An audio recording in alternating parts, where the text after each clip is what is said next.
জলাবদ্ধতা এবং প্রচন্ড বৃষ্টি বর্ষার মৌসুম চলছে, তার মধ্যে ডেঙ্গুর প্রকোপও কিন্তু বাড়ছে, কারণ দুটি একই সাথে কিছুটা হলেও সম্পর্কিত। যুক্ত আছেন ডক্টর চিন্ময় দাস, জনস্বাস্থ্য বিশেষজ্ঞ। ডক্টর চিন্ময় দাস, শুভ সকাল, স্বাগত একাত্তর সকালের আলোচনায়। ডেঙ্গু আমরা আসলে এখন সারা বছরই মোকাবেলা করছি, কিন্তু এই সময়টাতে যেহেতু লার্ভার একটি বিষয় থাকে, যে এই সময় ডেঙ্গু বা এডিস মশার প্রযোজন সময়, তখন হয়তো সংখ্যাটি অনেক বাড়ে। ডেঙ্গু রোগীর সংখ্যাও আমরা বাড়তে দেখেছি। আপনার দৃষ্টিতে কি মনে হয় যে সামনের দিনগুলোতে ডেঙ্গুর প্রকোপ কি আরো বাড়বে, নাকি এখন যেমনটা আছে সেভাবেই থাকবে? আমরা আপনার কথা শুনতে পাচ্ছি না। এখন শোনা যায়? জি। হ্যাঁ, এই ডেঙ্গু বা এই ধরনের রোগগুলো নিয়ে তো কথা অনেক হয়েছে, পানি কিন্তু অনেক দূর গড়িয়ে গেছে। আমরা কিছুক্ষণ আগে যে কথাগুলো শুনছিলাম তার সাথে কিন্তু রিলেট করে। কারণ ডেঙ্গু আপনার এর যে লার্ভাটা, এটা বিকশিত হয় জলাবদ্ধ যে জায়গাগুলো আছে সেই জায়গায়, এবং সেই জায়গাগুলো আপনার এই রেইনি সিজনগুলোতে, এই সময়গুলোতে একটু বেশি থাকে। সুতরাং আর সারা বছরই কিন্তু ডেঙ্গুর প্রকোপটা থাকে। তো এটাও কিন্তু আমাদের সমন্বিতভাবে যদি আমরা এটাকে ডেঙ্গুর ভেক্টরটাকে কন্ট্রোল করতে না পারি, লার্ভাটাকে ধ্বংস করতে না পারি, তাহলে কিন্তু আমাদের এই সিজনগুলোতে ডেঙ্গু রোগীর প্রকোপটা কিন্তু বাড়বে, এবং এটাই স্বাভাবিক, এবং তার কনসিকুয়েন্স গুলো খুব যে ভালো তা না। আমরা তো মনে করি যে কোনো উন্নয়নই হওয়া সবকিছু মানুষকে লক্ষ্য করে। এখন জন্ম সনদ দিয়ে খোলো বিকাশ স্টুডেন্ট অ্যাকাউন্ট, নিজের বিকাশ নিজে কর। মানুষ তো একা কিছু পারবে না, তো মানুষ তো দায়িত্ব দেয়, রাষ্ট্রকে দায়িত্ব দেয়, রাষ্ট্রের বিভিন্ন কাঠামো আছে তাদেরকে দায়িত্ব দেয়, তারা দেখা মানুষের সুখ সুবিধা এবং তার যেন কোনো অসুবিধা না হয় সেগুলো দেখায়। তো ডেঙ্গুর এই যে প্রকোপটা, এর প্রধান একটি কারণ হচ্ছে জলাবদ্ধতা, এবং রেইনি সিজনগুলোতে এগুলো আরো বেশি হয়। আজকে যে ডেভেলপমেন্টাল ওয়ার্কগুলো হচ্ছে, ডেভেলপমেন্টাল ওয়ার্কের একটা কিন্তু বড় কারণ। অ্যাট দ্য সেম টাইম যে সাথে সাথে যারা এই লার্ভা বা ভেক্টর কন্ট্রোলের রেসপন্সিবল, যারা পার্টিকুলার স্টেক হোল্ডার, যারা প্রথম, সেটা হচ্ছে সিটি কর্পোরেশন এবং বিভিন্ন পৌরসভাগুলো, তারা কিন্তু এককভাবে এই কাজটি কিন্তু করতে পারবে না, এটা করা সম্ভব না। এর সাথে যদি সমন্বিতভাবে অন্যরাও যারা আসে, যে ডেভেলপমেন্ট ওয়ার্কগুলো হচ্ছে, সেখানে যদি না দেখা হয় এবং শহরের ড্রেনের ব্যবস্থা যদি উন্নত করা না হয়, তাহলে কিন্তু এই প্রকোপটা, লার্ভার প্রকোপ কিন্তু বাড়বে, এর বিকশিত হবে কিন্তু এই লার্ভাগুলো। সুতরাং সেক্ষেত্রে তখন যে ডেঙ্গু ফিভার, ডেঙ্গুর যে জ্বরগুলো, এটা আসলে কিন্তু আমাদের জন্য ভয়ঙ্কর একটা অবস্থা এই সমস্ত সিজনগুলোতে হয়, যেটা আমরা এখন বলি যে পাবলিক হেলথ হ্যাজার্ড। এইটা কিন্তু একটা জায়গায় আছে, কারণ আমরা দেখেছি যে ডেঙ্গুতে এখন তার ধরনগুলো চেঞ্জ হচ্ছে, কিন্তু সে জেনেটিক মিউটেশনের মধ্যে দিয়ে একসময় বলা হতো যে স্বচ্ছ পানিতে সেটা লার্ভাটা বিকশিত হয়, এখন তা না, কিন্তু সব ধরনের পানিতেই কিন্তু এর প্রকোপটা থাকে, আর কি, লার্ভাটা থাকে। সুতরাং আমাদের সেই জায়গা বিবেচনায় এনে আমরা যাতে মানুষের স্বাস্থ্য ঝুঁকির মধ্যে না ফেলি, তার জন্য আমাদের এখনই সমন্বিত উদ্যোগ নেওয়া উচিত। যদি আমরা না নিই, তাহলে কিন্তু এককভাবে শুধু কেউ এটার ব্যবস্থা নিতে পারবে না। সামনের দিনগুলোতে আমরা ডেঙ্গু মোকাবেলায় শুধুই কি সিটি কর্পোরেশন থেকে আমরা দেখি যে এখন ওষুধ ছিটানো হচ্ছে, সেটি কি পর্যাপ্ত, নাকি বাসা বাড়িও তো মানুষ পরিষ্কার করছে?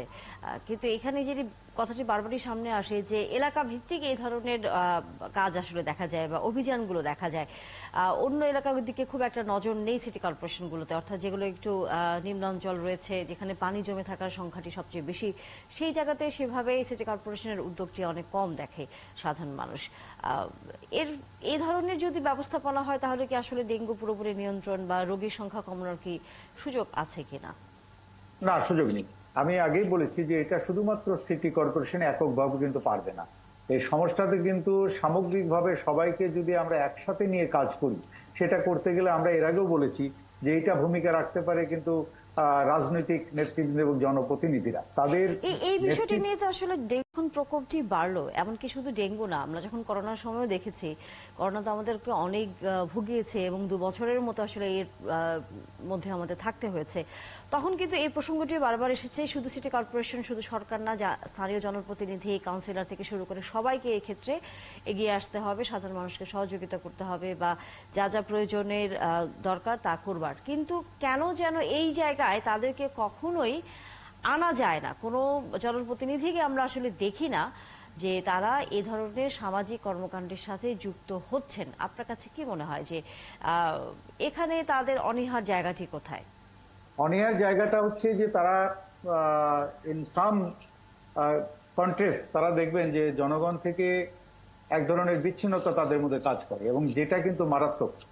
আপনি যখন একটা জনপ্রতিনিধি হবেন, তার জনগণের ভোটে যখন নির্বাচিত হয়ে আপনি দায়িত্ব গ্রহণ করবেন, তখন কিন্তু আপনার দায়িত্ব কিন্তু বেড়ে যায়।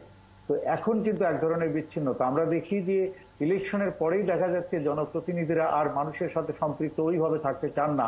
সব ক্ষেত্রেই নয়, কিন্তু এটা কোনো কোনো ক্ষেত্রে। এই জায়গাটা কিন্তু এখন জনপ্রতিনিধিদেরকে বুঝতে হবে, এবং তাদেরকে যে কাজটি করতে হবে এটা সম্ভব। কিন্তু আমাদের দেশে বহু আপনার দেখবেন যে এলাকা ভিত্তিতে অনেক স্বেচ্ছাসেবী আছে, তারা নিজের উদ্যোগে স্বপ্রণোদিতভাবে তারা কিন্তু অর্গানাইজড হয়ে কাজ করে। সেই কাজটা কিন্তু করতে হবে জনপ্রতিনিধিদের। তার সাথে সাথে যারা স্টেক হোল্ডার আছে, যার যে জায়গাগুলো করার দায়িত্ব, তারা যদি একত্রিতভাবে আসেন, তাহলে কিন্তু এই জায়গাগুলো আসবে। আর আমি যদি রোগীর সংখ্যাটা বাড়াই, ডেঙ্গু কিন্তু একটা ঘাতক রোগ, কিন্তু আমরা নীরবে নিভৃতে কিন্তু এটা আমাদের উপরে চড়ে বসছে। যদিও আমরা বলি চিকিৎসা বিজ্ঞানে যে প্রায় 80% সেলফ লিমিটিং ডিজিজ, এটা ভালো হয়ে যায়, কিন্তু যে 20% থাকে যাদের কোমরবিডিটি আছে, বাচ্চারা এবং বয়স্করা, তারা কিন্তু সাফারার। আপনার প্রাণগুলো কিন্তু প্রতিনিয়ত চলে যাচ্ছে নীরবে নিভৃতে হাসপাতালে। তো সেই জায়গাগুলো যদি আমরা না দেখি, তাহলে কিন্তু এর জন্যই আমরা মনে করি, আমরা যারা জনস্বাস্থ্য নিয়ে কাজ করি, আমরা মনে করি যে একটা নয়েজ ক্রিয়েট করতে হবে। যেমন করে আমরা কোভিডের সময় খুব সাকসেসফুলি কিন্তু আমরা সবাই একসাথে করে কোভিডকে মোকাবেলা করেছি, কিন্তু সেটা সার্ডেন এসছে একটা ঝড়ের মতো, আবার চলে গেছে। কিন্তু এইটা হচ্ছে কন্টিনিউয়াস একটা সাস্টেইন একটা কন্ডিশন। ডেঙ্গু সহ আরো অনেক রোগ আছে, চিকুনগুনিয়া, এইগুলোকে মোকাবেলা করতে হলে আমাদের কিন্তু কনস্ট্যান্টলি সমস্ত সময়, পার্টিকুলার এই যে রেইনি সিজন গুলোতে আমাদের দৃশ্যমান কিন্তু নয়েজ ক্রিয়েট করতে হবে, আমাদের সবাইকে সমন্বিত হবে। তাহলে কিন্তু আমরা এটা একটা সহনীয় পর্যায়ে রাখবো। ডেঙ্গু থাকবে এবং মৃত্যু থাকবে। ডেঙ্গু মোকাবেলায় পর্যাপ্ত ভ্যাকসিন বা পর্যাপ্ত ওষুধ কি আসলে আছে কি আমাদের না, হাসপাতালে? হ্যাঁ, এখানে কিন্তু ভ্যাকসিন নিয়ে কিন্তু অনেক কথা হচ্ছে। ভ্যাকসিন, এটা আপনি জানেন যে এটা ডেঙ্গুর অনেকগুলো স্ট্রেইন আছে। সেই স্ট্রেনের যে একটা যদি একসাথে যদি সেই রকম ভ্যাকসিনটা না হয়, তাহলে আপনি একটার জন্য দিলে কিন্তু আরেকটা, যেমন আপনার চিকুনগুনিয়া আছে, আপনি যদি একবার চিকুনগুনিয়া কাউরি হয়, তাহলে কিন্তু লাইফ লং ইমিউনিটি পায়। ডেঙ্গুতে কয়েকটা স্ট্রেইন আছে এবং সেগুলো নিয়ে গবেষণা হচ্ছে। এখন আপনি যতক্ষণ পর্যন্ত আপনি কার্যকরী ভ্যাকসিন আপনার সমস্ত স্ট্রেনের এগেনস্টে না পাচ্ছেন, তখন কিন্তু আপনাকে চিকিৎসার ক্ষেত্রে এবং তার সাথে সাথে যাতে রোগ না বাড়ে, সেই জায়গাটা কিন্তু আপনাকে আসতে হবে। আমাদের দেশে হাসপাতালগুলো পর্যাপ্ত পরিমাণে ব্যবস্থা আছে ডেঙ্গু রোগ হলে, ডেঙ্গুর যে বিভিন্ন পর্যায়ে আছে সেগুলো মোকাবেলা করার জন্য। আমাদের এইটা যেই জায়গাটা আছে, কিন্তু আমাকে দেখতে হবে যে যাতে করে এই সিজনগুলোতে ডেঙ্গু মশার প্রকোপটা না বাড়ে, এবং তার ব্রিডিং প্লেসগুলোকে আমাকে আইডেন্টিফাই করতে হবে, করে সেগুলো ব্যক্তি পর্যায়ে, পারিবারিক পর্যায়ে, কমিউনিটি পর্যায়ে, এলাকা ভিত্তিক এবং রাষ্ট্রীয় পর্যায়ে আমরা সবাই যদি একসাথে কাজ করি, তাহলে কিন্তু আমরা এটা মোকাবেলা করতে পারবো। আমরা জানি, কিন্তু সবাই জানি, আমার নলেজ আছে, কিন্তু আমরা অ্যাওয়ার করি যে কোন কোন জায়গায় ডেঙ্গুর ব্রিডিং প্লেস, ভেক্টরগুলো ব্রিড করে কোন কোন জায়গায়, সেই জায়গাগুলো আমরা সবাই জানি। এখন আমাদের দরকার কার্যকর ব্যবস্থা নেওয়া, যাতে সেটি হয়তো আমাদেরকে শেষ মুহূর্তে যদি রক্ষা করতে পারে। অসংখ্য ধন্যবাদ ডক্টর চিন্ময় দাস, আপনি যে পরামর্শগুলো দিচ্ছিলেন বা যে দিকগুলো সামনে নিয়ে এসেছিলেন, নিশ্চয়ই কর্তৃপক্ষের নজরে আসবে।